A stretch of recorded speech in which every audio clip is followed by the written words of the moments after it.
Cumprimento a amada igreja com a paz do Senhor, amém?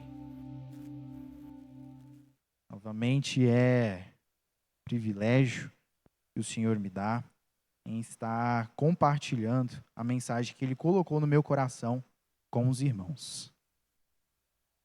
Nesse dia de chuva, foi bem inesperado, eu nem imaginava, mas graças a Deus, Deus trouxe essa chuva também para refrescar, porque eu estava quente, muito quente. Mas, meus irmãos, eu estive pensando e refletindo sobre trazer uma mensagem, orando para o Senhor. E o Senhor, Ele falou comigo de uma forma muito especial. Sempre quando a gente olha os noticiários hoje em dia, sempre quando a gente vê o jornal, a gente vê tanta coisa ruim acontecendo. A gente está vivendo num mundo realmente de incertezas. Um mundo onde as coisas ao nosso redor constantemente está mergulhando em mais caos, em mais medo e desespero. Basta a gente olhar para o cenário de guerras atuais. Vejam, existem pelo menos duas guerras, grandes guerras que estão acontecendo hoje. Lá na Ucrânia contra a Rússia e em Israel. Também nós vemos as crises econômicas e políticas que vêm acontecendo no mundo afora. Os desastres naturais. E também as famílias sendo destruídas. Tantas pessoas vivendo sob o peso da ansiedade, da depressão, do vazio espiritual. E parece às vezes até que são mais notícias más do que boas.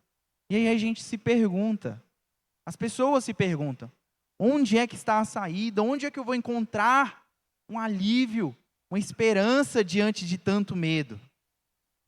Muitas pessoas buscam esse aconchego nas riquezas, outras buscam o alívio desses desesperos em vícios, e esses vícios só causam mais dor, e outras tentam confiar em sua própria força, mas percebem que não conseguem carregar o peso sozinho.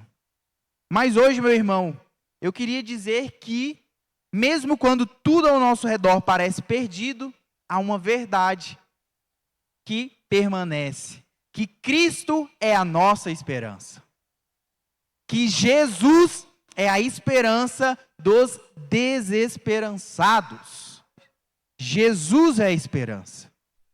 E hoje, meus irmãos, eu queria convidá-los a abrir a palavra do Senhor em uma passagem magnífica, uma passagem que relata um milagre maravilhoso do Senhor Jesus, que está lá em Marcos, no capítulo 5, dos versículos 25 a 34, que é o milagre da mulher com o fluxo de sangue.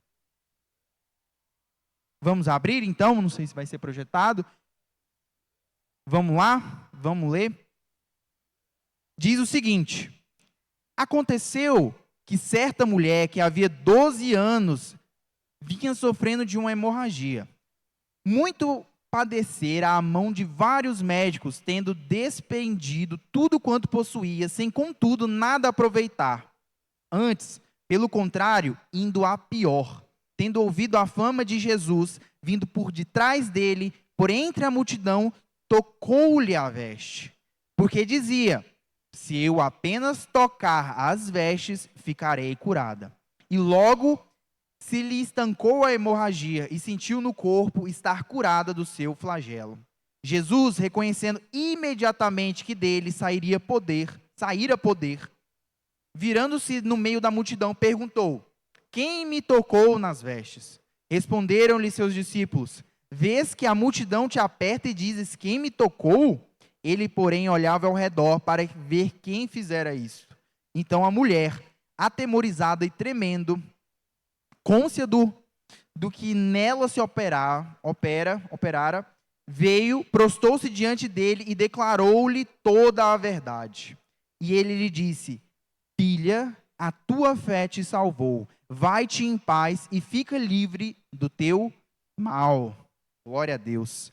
A pastora já orou, mas nesse momento eu gostaria de orar mais uma vez, pedindo para que o Senhor fale aos nossos corações, acenda essa esperança novamente, se necessário, nas nossas vidas. Senhor Deus, Pai maravilhoso e poderoso, te agradeço, Senhor, por esta noite. Te agradeço por essa noite de chuva, Senhor, por todos os irmãos que aqui estão presentes, por aqueles que não puderam vir por alguma razão.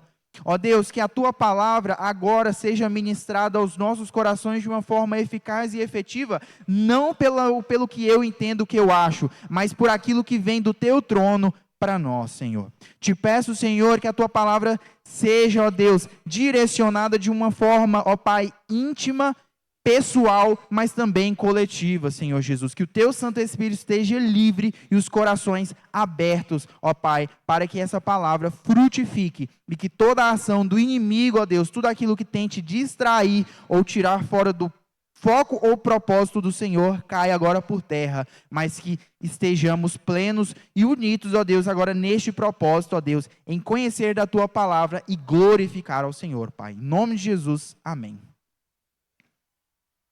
Amém, meus irmãos. E eu queria destacar, diante desse texto, como uma introdução, fazer um destaque, dizer que, a partir desse texto, na verdade, fazer explicar para os irmãos que Jesus estava vindo porque ele foi chamado para que pudesse curar a filha de Jairo. Uma criança de mais ou menos 12 anos, na palavra que em Marcos não fala, mas na versão em Lucas fala que ela tinha quase 12 anos, e ele era chamado por Jairo, um líder da sinagoga, para que pudesse curar a sua filha que estava à beira da morte. E naquele momento ele passa e a multidão o espreme, e aí acontece tudo o que nós lemos hoje nesse texto. Então, a gente destaca que, nesse momento, na vida do cristão, nada é por acaso. A glória de Deus se manifesta pontualmente.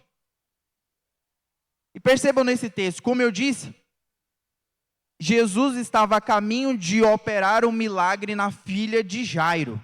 Mas e essa era uma situação que estava ali a criança à beira da morte, era uma necessidade urgente.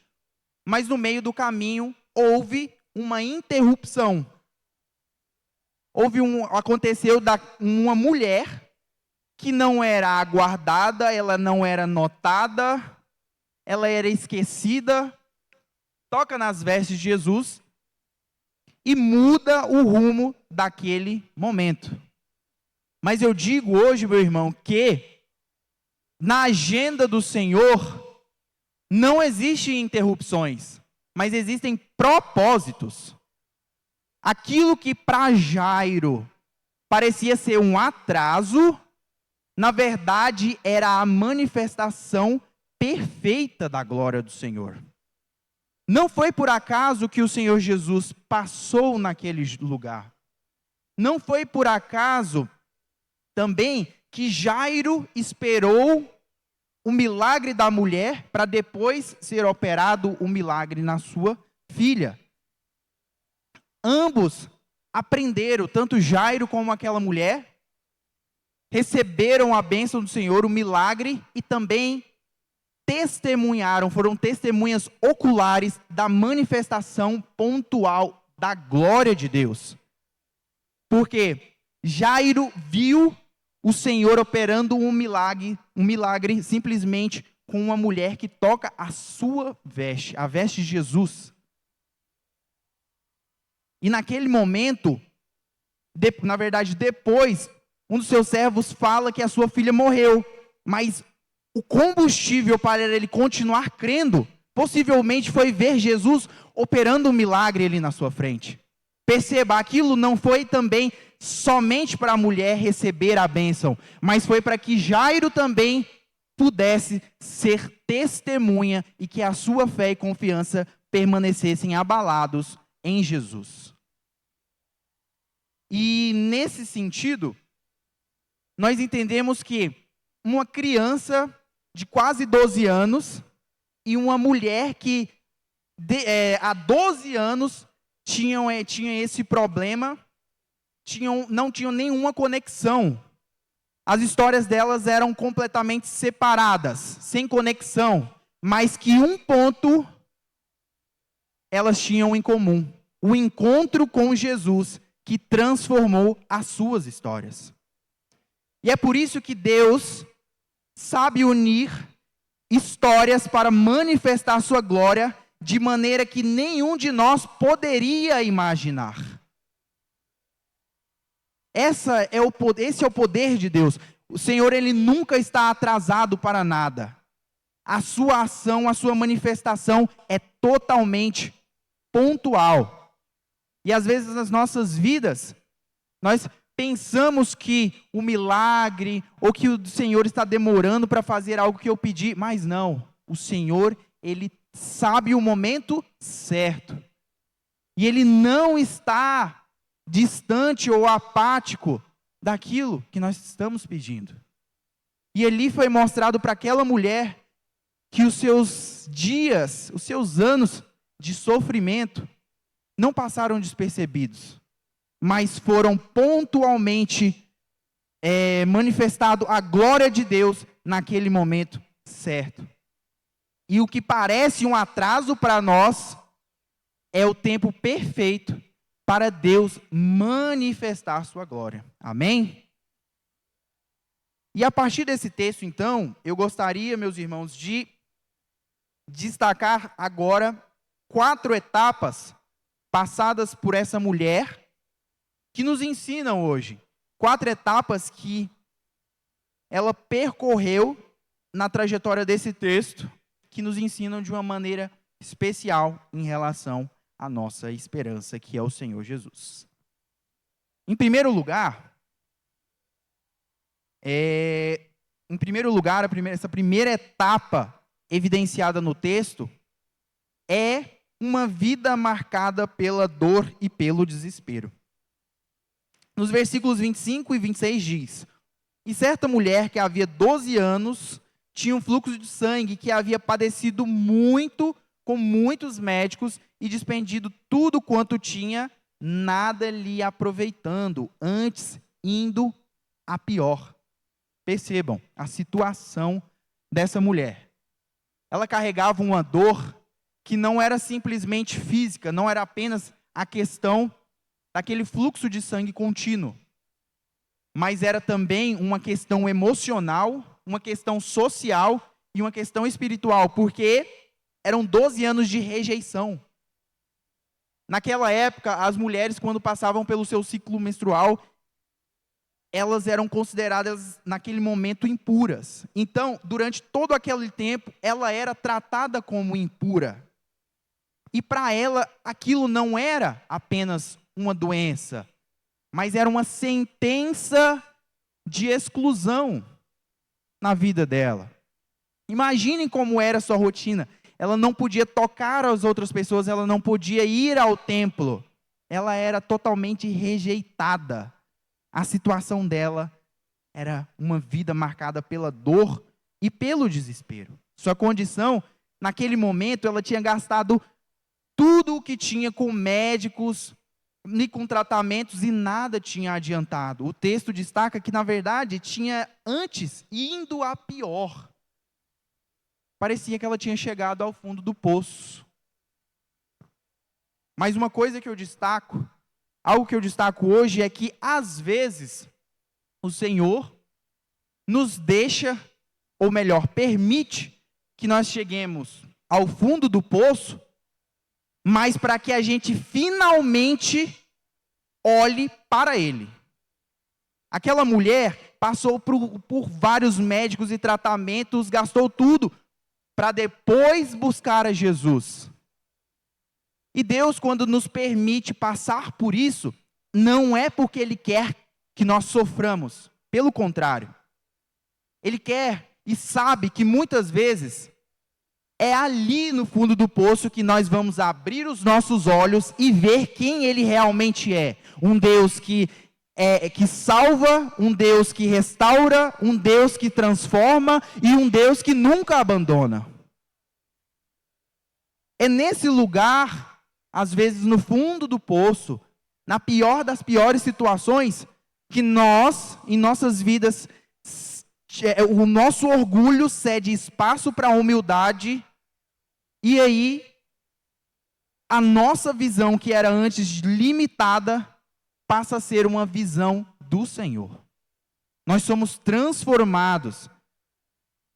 A gente tem que ver, às vezes, o momento que nós estamos passando, se for o fundo do poço, se for um momento muito complicado que a gente não vê esperança, a gente tem que olhar com uma visão diferente, de que ali pode ser um ponto de partida de transformação e restauração com o que o Senhor quer operar em nós.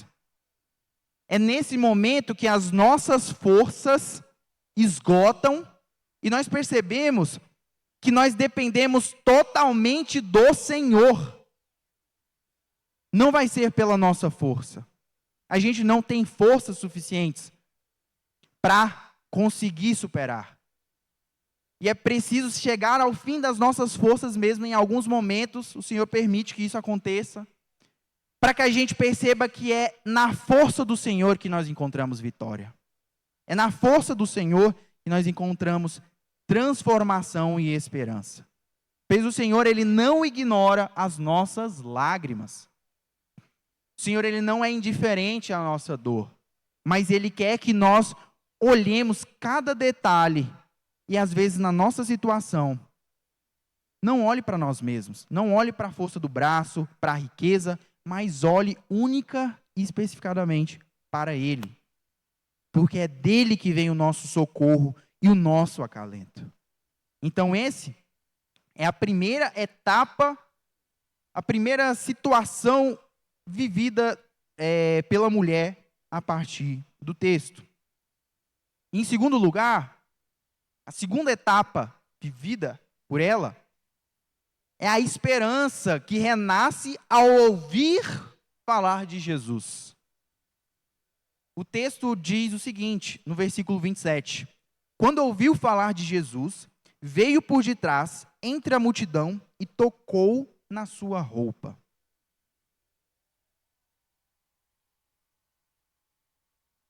Percebam que ela ouviu falar do Senhor Jesus. E assim, nós não sabemos exatamente o que ela ouviu falar de Jesus. Ela provavelmente ouviu falar sobre os milagres que o Senhor havia operado. Que Ele curou o leproso, que Ele curou um cego.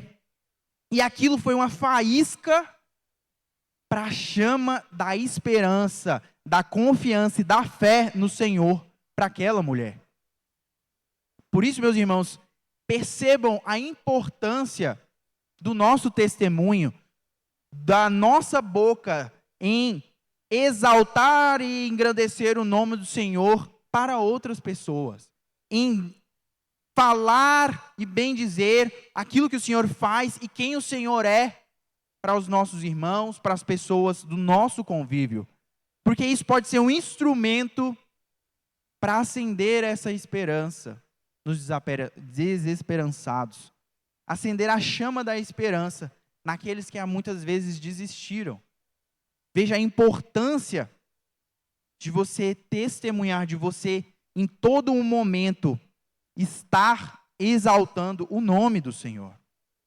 E por outro lado, ela também ouviu e ela teve essa convicção. Ela teve essa convicção da esperança. Porque muitas das vezes essas dores e não sei, as situações em si, seja uma tristeza muito profunda, uma doença como era a dela, às vezes focam o nosso coração. Mesmo que a gente ouça, a gente não tenha convicção, a gente fica mais balançado no e se, em diferença com o que ela disse. Posteriormente, no versículo 18, se tão somente tocar suas vestes, sararei. Ela tinha convicção. Aquela palavra, aquelas palavras sobre Jesus, aquele testemunho, não foi apenas no ouvir, foi também no seu coração, porque ela teve a convicção. Veja a importância de nós estarmos, sim, aqui no culto, ouvindo a palavra juntos do Senhor, mas também nós precisamos diretamente no acesso à palavra, à Bíblia, porque esse também é o caminho, esse na verdade é o melhor caminho para acender essa chama de esperança, para acender e crescer e fortificar a nossa fé, se assim estamos andando desesperançados. Porque a palavra de Deus, ela é uma semente, e quando ela encontra um coração fértil, nasce esperança. Nasce esperança em nossas vidas. E foi isso que aconteceu na vida daquela mulher. Ela ouviu e decidiu crer, ter fé, convicção. Por isso, não basta apenas o ouvir, não basta apenas a informação do que você tem de Jesus, mas qual é essa reação, mas qual a reação que isso provoca em você. Não podemos ter uma fé passiva, mas também nós temos que ter uma fé ativa, que nos move, que nos desafia. Perceba, eu leio novamente o versículo 28. Porque dizia, se tão somente tocar nas suas vestes, sararei. As barreiras que aquela mulher enfrentava eram gigantescas para o seu contexto. Novamente eu destaco que ela, naquela situação, ela era considerada uma mulher impura, e Jesus estava rodeado por uma multidão. Ou seja, ela não podia tocar outras pessoas, porque aquelas outras pessoas também seriam impuras. No contexto social e espiritual, ela também se sentia impura. E era uma multidão muito grande, mas ela teve uma decisão, porque ela entendia que o medo e a vergonha não poderiam paralisá-la. Porque tocar em Jesus era mais importante do que qualquer coisa que ela poderia enfrentar. A sua fé era ativa. A sua fé era ativa e ela precisava dar passos para que aquilo que ela desejava, para que aquela bênção que ela buscava pudesse acontecer. E quantas das vezes nós nos sentimos confortáveis com a nossa situação, com o nosso atual momento, e o Senhor quer uma fé quer que a nossa fé seja desafiada. Ele quer que nós demos passos que a gente não consiga olhar para frente como Abraão. O Senhor falou para ele ir, mas ele não falou para onde ele iria. A nossa fé precisa enfrentar essas barreiras, essas dificuldades. E aquela mulher, ela não estava num ambiente bom para ela, um ambiente perfeito para que aquilo acontecesse, para que aquele milagre acontecesse. Pelo contrário, era um ambiente totalmente hostil para ela. E assim, nas nossas vidas, nós não devemos esperar que as coisas boas, que nós estejamos bem, tranquilos, para que a gente vá em fé, vá no propósito que o Senhor tem para nós. Nós precisamos somente ir, e o Senhor fará o resto. Amém? E em terceiro lugar, eu gostaria de destacar a terceira etapa pelo qual aquela mulher passou, foi o reconhecimento de Jesus. Foi um chamado a um relacionamento pessoal. Diz no versículo 30 o seguinte: e logo Jesus, conhecendo que a virtude de si mesmo saíra, voltou-se para a multidão e disse: quem tocou nas minhas vestes? E é interessante destacar nesse momento, meus irmãos, que ele estava rodeado de uma multidão. Como assim uma pessoa tocou? É lógico que uma pessoa havia tocado o Senhor. Mas naquela situação, o Senhor, ele estava chamando, ele queria com que aquela mulher pudesse ser curada não apenas no seu físico, mas na sua alma, mas pudesse ser curada também de toda a rejeição que ela havia sofrido durante todo aquele tempo. Era muita gente apertando o Senhor de todos os lados. E a pergunta que Jesus faz lá, quem me tocou, é uma pergunta assim muito, diferente. Mas ele queria mostrar, o Senhor queria mostrar a manifestação da glória do Senhor, que seja evidenciada. Porque o Senhor, ele não quer que ele seja em nossas vidas simplesmente um resolvedor de problemas. Seja somente aquilo ali que vai resolver um problema e pronto, acabou. Não. O Senhor quer relacionamento. O Senhor busca relacionamentos conosco. E às vezes nós buscamos o Senhor simplesmente pelo que Ele oferece e não por quem Ele é. E não é isso que o Senhor Jesus quer para as nossas vidas. Ele quer relacionamento. Porque a bênção, o milagre, não é maior do que quem opera. O abençoador, aquele que opera o milagre, é muito maior e mais maravilhoso do que a bênção. Naquela situação, aquela mulher, o poder de Deus, o poder que na verdade que saiu de Jesus, trouxe cura ao corpo dela, mas o reconhecimento de que ela era filha, trouxe cura para a sua alma. O reconhecimento de que naquele momento ela não era mais impura, de que ela não era mais rejeitada, mas de que ela era filha. E aqueles que são filhos devem ter um relacionamento com o seu pai. Devem ter um relacionamento com o seu Senhor. Por isso que nós devemos pensar, será que é o suficiente um milagre? Será que eu só quero isso do Senhor? Porque o Senhor é muito mais do que isso. O Senhor é muito mais do que tudo isso. Eu destaco que não é apenas sobre o que você precisa dele, mas sobre quem você se torna ao encontrá-lo. É essa transformação. Ela poderia sair dali saudável, como uma mulher saudável. Operou-se um milagre nela. Mas ela não saiu apenas como uma mulher saudável, mas ela saiu como uma filha de Deus. Percebam, não é aquilo que precisamos, porque o Senhor tem muito mais do que nós pedimos ou pensamos. E esse encontro com Jesus nos faz filhos, nos torna filhos.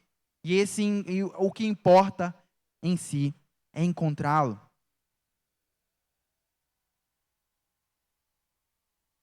Essa é a verdade. Porque, de fato, o poder de Deus cura. Mas é o relacionamento com Ele quem vai nos transformar de dentro para fora.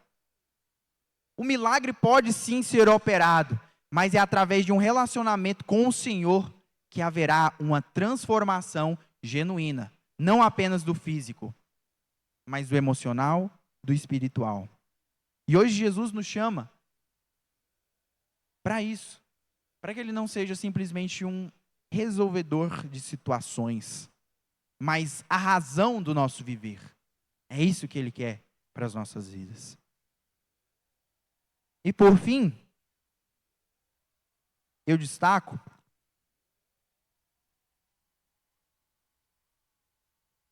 a última etapa da que aquela mulher passou. A partir do reconhecimento com que Jesus... Na verdade, Jesus, ele não precisava disso, ele sabia quem era aquela mulher. Mas, como eu disse, era para que seja mostrado, testemunhado a manifestação da glória do Senhor. E aí, a partir desse momento, com o reconhecimento e um chamado relacional, aquela mulher tem uma nova identidade. No versículo 33 e 34 diz: então a mulher, que sabia o que lhe tinha acontecido, temendo e tremendo, aproximou-se, prostou-se diante dele e declarou-lhe toda a verdade. E ele lhe disse: filha, a tua fé te salvou. Vá em paz e ser curada deste teu mal. Inicialmente, eu destaco que naquele momento, aquela mulher, eu acredito que a intenção dela em tocar as vestes de Jesus era justamente para que, não tocando Jesus, naquele contexto, se ela tocasse alguém, aquela pessoa se tornaria também impuro. Então ela não queria tocar Jesus para que, na cabeça dela, Jesus não se tornasse impuro. Porém, Jesus, o Senhor, é a fonte genuína de santidade. Naquele momento, quando ela toca Jesus, Jesus não fica impuro. Pelo contrário, é ela que se torna pura. É ela que é transformada. É somente o Senhor que pode transformar pecadores impuros e imperfeitos em filhos remidos e salvos, dando vestes brancas e novas. E é esse o momento em que ela assume uma nova identidade. Ela não era mais a mulher do fluxo de sangue, mas, como eu disse, era filha. Jesus a chama de filha.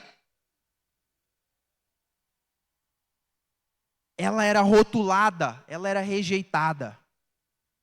Mas, meus irmãos, o encontro com Jesus transforma rejeitados em filhos amados.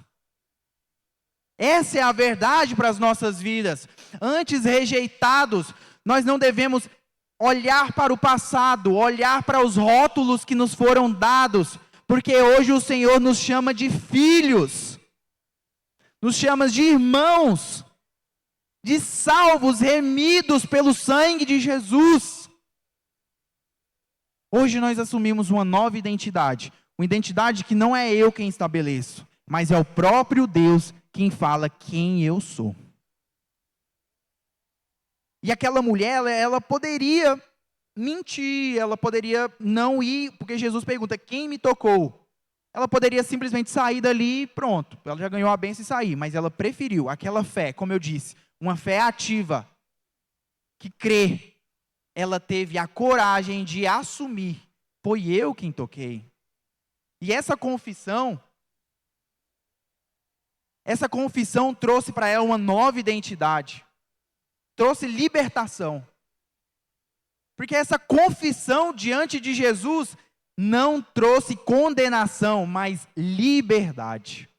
E é isso que acontece em nossas vidas. Quando nós apresentamos diante do Senhor os nossos pecados, e com um coração realmente verdadeiro, arrependido, toda a condenação foi imposta em Cristo, e por Cristo agora nós somos livres. Então a confissão, como aquela mulher, não nos traz condenação, mas liberdade. E essa libertação é uma libertação também do nosso passado, de quem nós éramos antes do Senhor. E quem nós somos agora com Cristo. Essa libertação nos mostra que somos filhos de Deus. E o Senhor, Ele quer curar no mais profundo. O Senhor, Ele quer transformar em nós no mais profundo. Mas nós precisamos ter uma fé como aquela mulher. Uma convicção, uma esperança, uma chama acesa em nossos corações de que o Senhor Jesus é o único Senhor, de que Ele é o único Deus, de que Ele é o único Salvador, Ele é o único caminho, a verdade e a vida. Porque não foram palavras mágicas que operaram aquele milagre. É como Jesus disse, tua fé o salvou. E é isso que precisamos hoje. Se nós estamos andando desesperançados, precisamos confiar no Senhor. Precisamos ter a fé e a convicção de que Ele pode transformar a nossa realidade. Amém?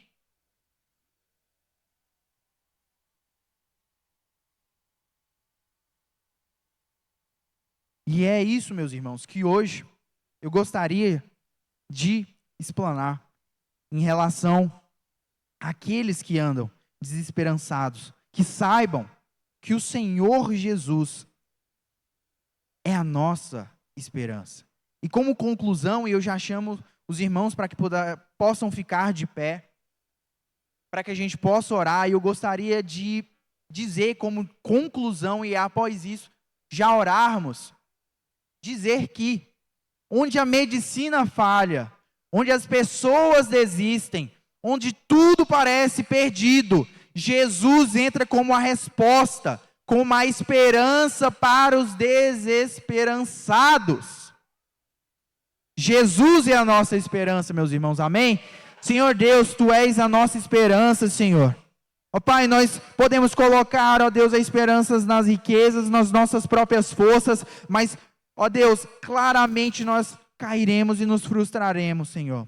E não é apenas pelo que o Senhor, ó Deus, pode fazer, mas é por quem o Senhor é. E o Senhor é o nosso Deus, o nosso Salvador, aquele que nos transformou e nos libertou, Senhor Jesus. Se aqui nesse momento, ó Pai, nesta ocasião existe alguém que anda, ó Pai, frustrado, ó Pai, não tem mais esperança, Senhor Jesus, que agora, ó Deus, o Senhor possa abrir os olhos dessas pessoas, como aquela mulher que passou por tantas circunstâncias, tantas situações, até chegar ao Senhor. Se agora é esse momento, a Tua glória se manifestará pontualmente, Senhor, e que essas pessoas estejam com o coração aberto, que eu esteja com o coração aberto, Senhor, para receber e ser um coração fértil, ao ouvir da Tua palavra, ó Deus, e ter uma fé ativa, Senhor, para que assim eu olhe aquela identidade que o Senhor me deu, que é, ó Deus, de filho, de salvo, ó Deus. É isso que eu te peço nesta noite e te agradeço, Senhor, em nome do Senhor Jesus. Amém. Amém.